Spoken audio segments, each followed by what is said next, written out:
আসসালামু আলাইকুম প্রিয় দর্শক বাচ্চাদের খাবার রেসিপির আজকের পর্বে থাকছে ৮ মাস থেকে ৫ বছর বয়সী বাচ্চাদের জন্য খুবই পুষ্টিকর, স্বাস্থ্যকর ও মজাদার মুরগির মাংস দিয়ে খিচুড়ি রেসিপি। এই একটি খাবার থেকে বাচ্চারা ফার্স্ট ক্লাস প্রোটিন পাবে, ফ্যাট, এনার্জি, পর্যাপ্ত পরিমাণে ক্যালোরি, ফাইবার, কার্বোহাইড্রেট সহ বিভিন্ন রকমের ভিটামিন, মিনারেলস পেয়ে যাবে। তো দর্শক, এখানে আর কথা না বাড়িয়ে চলে যাচ্ছি মূল পর্বে, কিন্তু তার আগে সবার কাছে ছোট্ট একটি অনুরোধ থাকবে, ভিডিওটি ভালো লাগলে প্লিজ একটি লাইক দেবেন এবং ভিডিও সংক্রান্ত যদি কোনো প্রশ্ন থাকে তাহলে অবশ্যই কমেন্ট বক্সে জানাবেন, আমি দ্রুত রিপ্লাই দেওয়ার চেষ্টা করব। তো আমরা দেখে নিচ্ছি কি কি উপকরণ লাগবে। আমি এখানে নিয়ে নিলাম পরিমাণ অনুযায়ী রেগুলার ভাতের চাল। এখানে ভাতের চালের পরিবর্তে আপনারা চাইলে কিন্তু সুগন্ধি পোলাওর চাল ব্যবহার করতে পারেন, তবে সুগন্ধি পোলাওর চাল কিন্তু বাচ্চাদের গ্যাসের সমস্যা তৈরি করে এবং পটি শক্ত করে। এরপরে এখানে নিয়ে নিলাম সম পরিমাণে মুগের ডাল। এখানে মুগের ডালের পরিবর্তে আপনারা 1 বছরের উপরের বাচ্চাদের ক্ষেত্রে মসুরির ডালটা ব্যবহার করতে পারেন, তবে মুগের ডালটা কিন্তু বাচ্চাদের জন্য বেশি নিরাপদ, বাচ্চারা খুব সহজে হজম করতে পারে। চাল আর ডাল ধোয়ার জন্য একটা সাইডে রেখে দিলাম। এবার দেখুন কি কি সবজি নিয়েছি। আমি এখানে নিয়েছি পেঁপেগুলোকে এই যে এরকমের ছোট ছোট টুকরা করে কেটে নিয়েছি, এতে করে খুব দ্রুত সিদ্ধ হয়ে যাবে।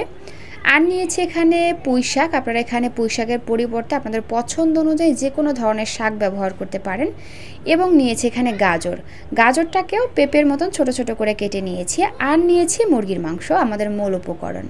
মুরগির মাংসের এখানে বুকের অংশটা নিয়েছি, কারণ বুকের অংশটা নরম হওয়ার কারণে বাচ্চারা কিন্তু খুব সহজে খেতে পারে। আর এই মুরগির মাংসটা কিন্তু আপনারা 8 মাসের পর থেকেই বাচ্চাদের খাবারে যুক্ত করতে পারবেন। তো যাই হোক, এবার এই সব কিছুকে একটা সাইডে রেখে চলে যাচ্ছে চুলায়। তো যাই হোক, সরাসরি চলে আসলাম চুলায় একটা প্যান দিয়ে তার মধ্যে দিয়ে দিচ্ছি পরিমাণ অনুযায়ী সরিষার তেল। দর্শক, রান্নার সয়াবিন তেলের থেকে সরিষার তেলটা কিন্তু বাচ্চাদের স্বাস্থ্যের জন্য অনেক বেশি ভালো। আর আপনারা চাইলে কিন্তু এখানে সরিষার তেলের পরিবর্তে ঘি অথবা বাটারও ব্যবহার করতে পারেন।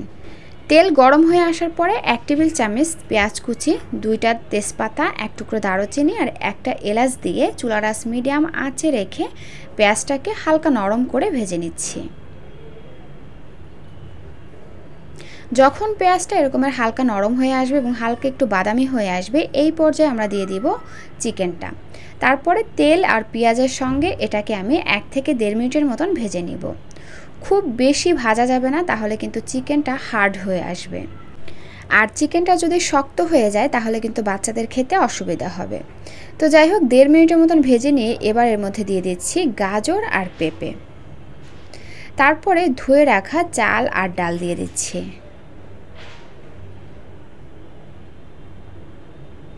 নেড়েচেড়ে প্রতিটি উপকরণ খুব ভালো করে মিশিয়ে নিচ্ছি। এবার দিয়ে দিচ্ছি স্বাদ অনুযায়ী লবণ। দর্শক, 1 বছরের নিচের বাচ্চাদের ক্ষেত্রে আপনারা এখানে লবণটা স্কিপ করে যাবেন।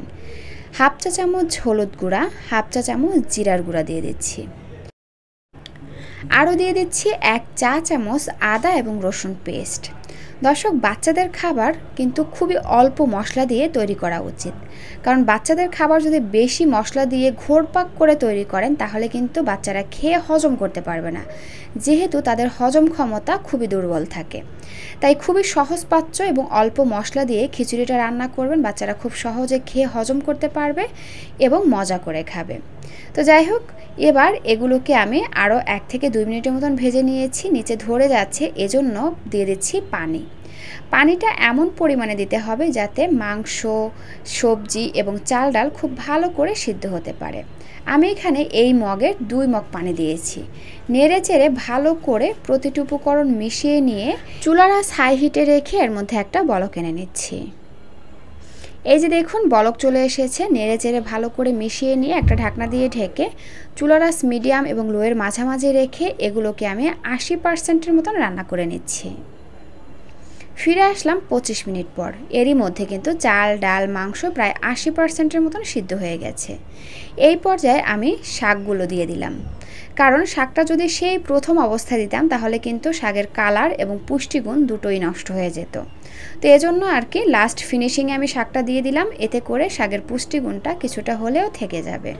কেননা যে কোনো খাবারই কিন্তু রান্নার মাধ্যমে তার পুষ্টিগুণ কিছুটা হলেও হারায়। তো যাই হোক, এই যে দেখুন সব কিছু কিন্তু খুব ভালো করে সিদ্ধ হয়ে গেছে। আমি শাক দেওয়ার পরে আরও 7-8 মিনিটের মতন রান্না করে নিয়েছি, আর পানিটাও শুকিয়ে আসছে। এই পর্যায়ে আমি একটা আলু ম্যাশারের সাহায্যে খাবারটি ম্যাশ করে নিচ্ছি। বিশেষ করে 1 বছরের নিচের বাচ্চাদের ক্ষেত্রে খাবারটি খুব ভালো করে ম্যাশ করে নেবেন, যাতে বাচ্চা গিলে খেতে পারে। একদম ঘুটে নরম করে নেবেন, কোনো রকমের মুরগির যাতে বড় অংশ বা দানা থেকে না যায় সেদিকটা লক্ষ্য রাখবেন। আর 1 বছরের উপরে বাচ্চাদের ক্ষেত্রে হালকা দানাদার করে ম্যাশ করবেন, এবং 2 বছরের পর থেকেই কিন্তু আপনারা পুরোটা দানাদার অবস্থায় রেখে বাচ্চাকে খাওয়াতে পারবেন। তবে এক এক বাচ্চা এক এক রকমের, যেমন আমার মেয়ে 3 বছর পর্যন্ত কোনো খাবার চিবিয়ে খায় নাই, গিলে খেয়েছে, তো সেটা বুঝে আপনি খাবারটি ম্যাশ করে নেবেন। আর এই তো আমি হালকা দানাদার অবস্থায় চুলা থেকে নামিয়ে নিচ্ছি, এভাবে ম্যাশ করে এখন হচ্ছে বাচ্চাকে খাওয়ানোর জন্য একদম রেডি। দর্শক, আমরা সবাই জানি যে খিচুড়ি বাচ্চাদের জন্য কতটা পুষ্টিকর, কারণ এখানে কিন্তু কয়েকটি খাবারের পুষ্টি উপাদান একত্রে বাচ্চারা পেয়ে যায়, যেটাকে বলা হয় অল্প খাবারে বেশি পুষ্টি। তো এইভাবে খিচুড়ি রান্না করে কিন্তু আপনারা বাচ্চাদেরকে সকালের নাস্তায়, দুপুরে কিংবা রাতের ভারী খাবার হিসাবে দিতে পারেন। তো এই ছিল আমার আজকের আয়োজন। ভিডিওটি ভালো লাগলে প্লিজ একটি লাইক দিবেন, যাওয়ার আগে সুন্দর একটা কমেন্ট করে যাবেন, এবং চ্যানেলে নতুন হয়ে থাকলে এরকমের বাচ্চাদের সহজ রান্নার পুষ্টিকর খাবারের রেসিপি পেতে আমার চ্যানেলটি সাবস্ক্রাইব করে বন্ধু হয়ে পাশে থাকবেন। আল্লাহ হাফেজ।